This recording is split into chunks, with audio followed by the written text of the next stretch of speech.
ऐसा क्या है कि हिंदुस्तान का सबसे बड़ा सिनेमा बॉलीवुड धीरे धीरे डाउनफॉल आते जा रहे हैं? इसके पीछे कई कारण हैं। हम हर कारण को समझने की कोशिश करेंगे। सबसे पहले क्या है कि हिंदुस्तान का पहला थिएटर 1907 में कोलकाता के अंदर एलिफेंट एंड पिक्चर पैलेस की शुरुआत हुई। यहाँ पर एक थिएटर बनता है और लगभग 1990 तक हमारे हिंदुस्तान के अंदर 25,000 से ज़्यादा क्या थे, सिंगल थिएटर्स थे। हर आदमी क्या था, थिएटर के अंदर जाता था, पिक्चर्स देखता था, क्योंकि बहुत नॉर्मल किराया होता था किसी भी सिनेमा का। 10 रुपये, 15 रुपये, 20 रुपये, 50 रुपये, लोग अपने परिवार के साथ जाते थे और खाने की चीज़ें बहुत सस्ती थी। और धीरे धीरे क्या हुआ, 1997 के अंदर साकेत के अंदर एक पीवीआर आया और धीरे धीरे मल्टीप्लेक्स ने जगह ली और आज 5500 से लेकर 6000 तक सिर्फ सिंगल थिएटर्स रह गए। और आज किराया कितना चेंज हो गया, जहां एक आदमी 200 रुपये के अंदर पूरे परिवार के साथ पिक्चर देख सकता था, आज एक सिंगल थिएटर में अगर आप जाएंगे तो आपको 300 से लेकर 2000 तक की टिकट मिलेगी एक व्यक्ति की। अगर एक मध्यम वर्ग का कोई भी आदमी अपने 5 लोगों को भी लेकर पिक्चर देखने जाता है तो 1500 क्या होता है, उसका सिर्फ एक टिकट का खर्चा आता है। और इसके साथ अगर वो अपने बच्चों के साथ जा रहा है तो कुछ ना कुछ तो लेकर देगा। एक पॉपकॉर्न जो बाहर 10 रुपए का मिल सकता है, आपको वहाँ 500 रुपए का मिलेगा। तो एक मिडिल क्लास या लोअर मिडिल क्लास आदमी जिसकी तनख्वाही 15 से 20 हजार रुपए है, क्या आपको लगता है कि वो पिक्चर देखने के लिए वो अपने परिवार के साथ 3 से 5 हजार रुपए खर्च कर सकता है? तो धीरे धीरे क्या हुआ, लोगों ने सिनेमा जाना बंद कर दिया। क्यों? क्योंकि सिनेमा या थिएटर अब सिर्फ अमीरों के लिए रह गए। आपको पिक्चर देखने, आपको रिक्लाइनर में सोना भी है। तो नॉर्मल आदमी ने तो क्या कर दिया, मिडिल क्लास ने बंद कर दिया थिएटर जाना। तो कहां से आपका बॉक्स ऑफिस कलेक्शन ज्यादा निकलेगा?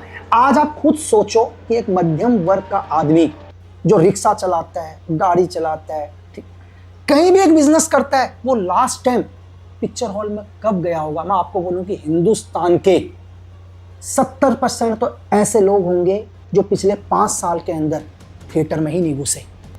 और दूसरी चीज पर हम आते हैं कि बॉलीवुड के अंदर आप एक पल के लिए सोचकर देखो कि पिछले 30 सालों में, 3 दशकों में आपने कितने हीरो देखे। शायद आप गिनती से 20 से ज्यादा नहीं गिन पाएंगे कि यार हमने तो इन्हीं हीरोओं को देखा। अगर मैं बात करूं, आप बोलोगे मैंने बच्चन साहब को देखा, राजेश खन्ना सर को देखा, मिथुन चक्रवर्ती देखे, और आज जो चल रहे हैं आपको सबको पता है, आप उन्हें गिनती में गिन सकते हैं।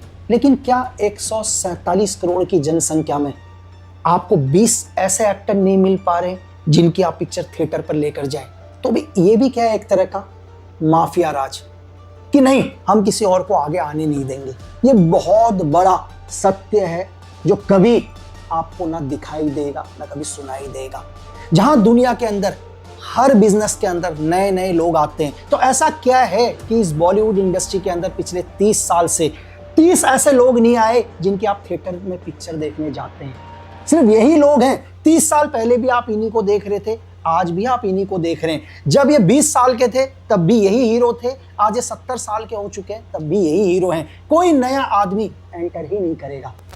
दूसरा, ये मैंने एक्टर का उदाहरण दिया, आप डायरेक्टर, आप प्रोड्यूसर, गिनती में वो आप 20-25 से ऊपर जा ही नहीं सकते। क्यों? क्योंकि बाहर के किसी भी आदमी को एंटर ही नहीं करने देना। अब आपके दिमाग में क्वेश्चन आ रहा होगा, यार ये तो गलत है कि अगर कोई भी आदमी पिक्चर बना सकता है, आपके पास पैसे हो तो आप पिक्चर बना सकते हो, आपके पास हीरो है तो आप दिखा सकते हो। तो उसको भी मैं क्लियर करूंगा। फॉर एग्जाम्पल कि आपके पास एक पिक्चर बनाने के लिए बहुत पैसा है, 100 करोड़ आपके पास है, आप कहते हो कि मैं एक पिक्चर बनाता हूं, आप आके एक इंडिपेंडेंट पिक्चर बना लेते हो।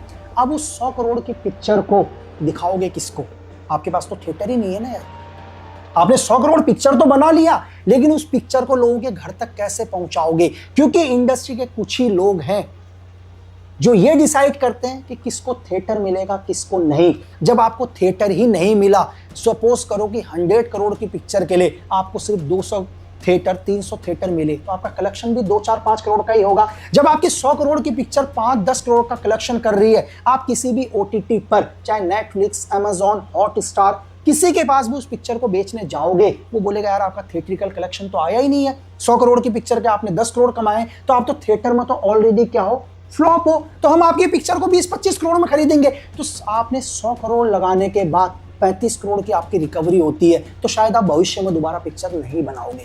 तीसरा कि आज के टाइम में पहले क्या था, एक एक्टर और एक डायरेक्टर के बीच में मिलाव था, दोनों एक दूसरे के साथ मिलते थे, बातें करते थे, चीजों को समझते थे। आजकल एक नई चीज और आ गई, कास्टिंग डायरेक्टर। इसमें क्या है कि कोई भी एक स्क्रिप्ट है, एक डायरेक्टर क्या करता है, कहानी के मेन कैरेक्टर को चुन लेते हैं, इसके बाद सारा का सारा काम किसको दे दिया जाता है, एक कास्टिंग वाले को दे दिया जाता है। तो आप ये समझो कि सिर्फ मेन एक्टर को छोड़ के एक्टर और डायरेक्टर का क्या है, कोऑर्डिनेट ही नहीं है। अब कास्टिंग डायरेक्टर डिसाइड करेगा इस पिक्चर के लिए कौन सा कैरेक्टर होना चाहिए। अब यहां पर एक वो एक्टर जो इस पिक्चर में किरदार में है, मेन में नहीं है, लेकिन इस पिक्चर के एक अहम किरदार में है, वो डायरेक्टर से डायरेक्ट नहीं मिल पा रहा है। तो धीरे धीरे क्या हो गया, एक्टर और डायरेक्टर का जब गैप शुरू होना हो गया तो आपको पिक्चर भी अच्छी नहीं लगती।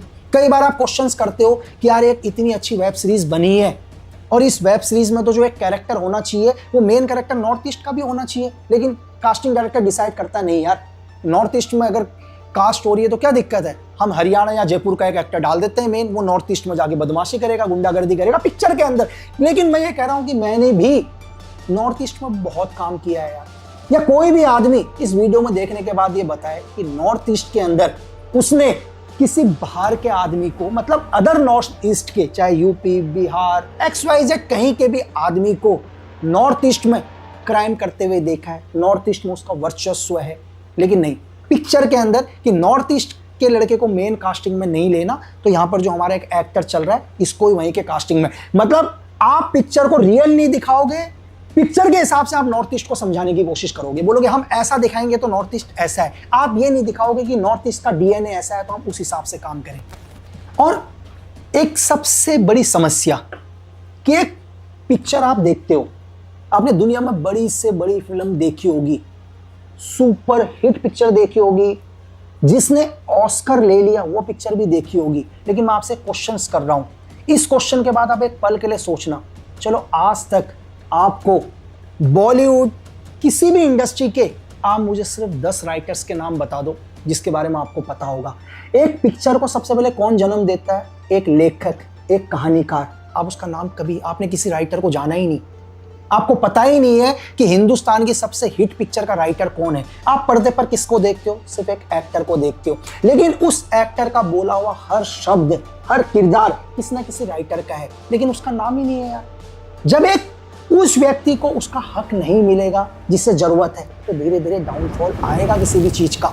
एक राइटर क्या होता है, एक कहानी लिखता है पूरी की पूरी, जब वो एक डायरेक्टर के पास जाता है तो डायरेक्टर बोलता है इस कहानी में ये चेंज करना है, चलो एक राइटर कर लेता है कहानी को चेंज। जब वो एक्टर के पास जाता है जिस कहानी पर एक लीड एक्टर ने काम करना है, अब लीड एक्टर बोलता है कहानी मेरे हिसाब से होगी। इस बात को आप समझ रहे हैं, बोलता है कहानी मेरे को देख के लिखो। मतलब एक एक्टर, दुनिया का सबसे अच्छा एक्टर कौन है, दुनिया का सबसे अच्छा एक्टर वो है जो किसी भी DNA में जाए और वहां के DNA में होकर रह जाए, तभी वो मेरे लिए एक्टर है ना यार। कि मैं जैसा लिखूंगा, मैं जैसा किरदार लिख रहा हूं, दुनिया का कोई भी एक्टर आके मेरे किरदार को प्ले करो वैसा ही बन जाए। लेकिन अभी चीजें चेंज हो चुकी हैं। अब एक एक्टर बोलता है कि मेरे हिसाब से तुम कहानी लिखो, मैं एक एक्शन हीरो हूं तो तुम एक्शन हीरो के हिसाब से कहानी लिखो, मैं कॉमेडी ज्यादा करता हूं तो आप सोच लो कि आप एक राइटर क्या है। अब एक राइटर खुद की कहानी नहीं लिख रहा है, वो क्या कर रहा है, एक एक्टर को देख के कहानी लिख रहा है कि ये एक्टर क्या क्या कर पाएगा, ये एक्टर कितना ऊंचा जंप कर पाएगा, जब ये फाइट करेगा तो कैसा लगेगा। तो धीरे धीरे किसी भी चीज का डाउनफॉल आना। और अगली चीज, आपने बहुत बारी सुना होगा एक पिक्चर का बजट 200 करोड़, 250 करोड़, 300 करोड़। एक पिक्चर के अंदर हजारों लोग होते हैं, जैसे मैंने आपको बोला, राइटर से लेकर डायरेक्टर से लेकर बहुत सारे एक्टर्स, जो टीम काम कर रही है, प्रोडक्शन टीम, हजारों लोग। लेकिन पिक्चर का आधे से ज्यादा बजट एक स्टार ही लेके चला जाता है। 200 करोड़ की पिक्चर है तो 100 करोड़, 150 करोड़ तो एक स्टार लेके चला जाएगा। तो सोचो जब 100-150 करोड़ एक स्टार लेके चला जाएगा तो 50 करोड़ के अंदर आपको स्क्रीन में क्या नजर आएगा। आप कहते हो यार पिक्चर तो 200 करोड़ की मुझे दिख ही नहीं रही। क्यों नहीं दिख रही? क्योंकि पिक्चर वास्तव में बनी 50 करोड़ में ही है, 150 करोड़ मेन एक्टर लेके चला गया, इसलिए आपको चीजें नजर नहीं आ रही। और डाउनफॉल आने के तरीके, पिक्चर के अंदर बहुत सारे किरदार काम करते हैं, एक एक्टर होता है, एक विलन होता है, उसके आसपास बहुत सारे किरदार। लेकिन ये दुर्भाग्य है हमारे सिनेमा के अंदर कि हीरो क्या कहता है, हीरो कहता है मुझे ही दिखाओ, ज्यादातर मैं ही नजर आना चाहिए, मेरे ही डायलॉग ज्यादा होने चाहिए, विलन मुझे ज्यादा पिटाई ना करे। अब वो डिसाइड करता है। मतलब एक एक्टर को क्या लगता है कि वो पर्दे में जितना महान नजर आएगा दुनिया उसको उतना ही महान समझेगी। ये सोच है एक एक्टर की, थी ये सोच। क्योंकि अगर आप पिछले 30 सालों के अंदर चले जाओ, जब हमारे घरों के अंदर रामायण आती थी, महाभारत चलता था, तो देश के बहुत सारे लोगों ने क्या कर दिया कि हमें टीवी में जो राम नजर आ रहे हैं, हमने उनको राम ही समझा। कई तो ऐसे लोग थे जिन्होंने टीवी पर मालाएं चढ़ा दी कि साक्षात राम नजर आ रहे हैं। तो वही छवि आज 2025 में भी लेके चलता है एक स्टार कि नहीं, मुझे तुम इतना महान दिखाओ कि हिंदुस्तान या दुनिया की कोई भी जनता मुझे महान ही समझे। लेकिन धीरे धीरे लोगों की सोच चेंज हुई। और लास्ट में एक ही चीज कि सिनेमा में काम करने वाले हजारों लोग होते हैं, लाखों लोग होते हैं, वो लोग जो आपको कभी नजर भी नहीं आते। लेकिन आप सिर्फ क्या डिसाइड करते हो कि यार इस एक्टर की पिक्चर हमें नहीं देखनी या इस आदमी की पिक्चर हमें नहीं देखनी। आप एक व्यक्ति से नफरत करते हो जिसके कारण क्या होती है, पूरी की पूरी पिक्चर फ्लॉप हो जाती है। लेकिन आपको ये नहीं पता कि यार उसके पीछे काम करने वाले बहुत लोग हैं। ऐसा नहीं है कि जो पर्दे में आपको 10-12 लोग नजर आ रहे हैं कि वही लोग उस पिक्चर का हिस्सा है। लेकिन आपके ना देखने से, एक आदमी की वजह से, आप जिससे नफरत करते हैं उसकी वजह से आप उस पिक्चर को नहीं देखते, इसका असर हजारों लोगों के ऊपर पड़ता है। तो सिर्फ मेरा ये वीडियो बनाने का एक ही मकसद है कि आपको जब भी टाइम मिले, अपना टाइम में से कुछ हिस्सा आप दो सिनेमा को, और उन लोगों को भी सपोर्ट करो जो कभी पर्दे पर नजर नहीं आते, जो पर्दे के पीछे हैं। और बहुत सारे लोग बोलेंगे कि यार लक्की बिस, तुम तो इंडस्ट्री में ही काम कर रहे हो, कहानियां लिख रहे हो, तो तुम अगर सबके अगेंस्ट में ही ऐसे बात करोगे बड़े बड़े स्टार के, तो आपके साथ काम कौन करेगा? तो कोई तो होगा जो सच को एक्सेप्ट करने की हिम्मत रखता है, चाहे वो कोई डायरेक्टर हो चाहे एक्टर हो। मैं उसके साथ काम करूंगा। क्यों? क्योंकि मैं हमेशा आपसे बोलता हूं कि देश प्रेम से बड़ा कोई धर्म नहीं। Thank you.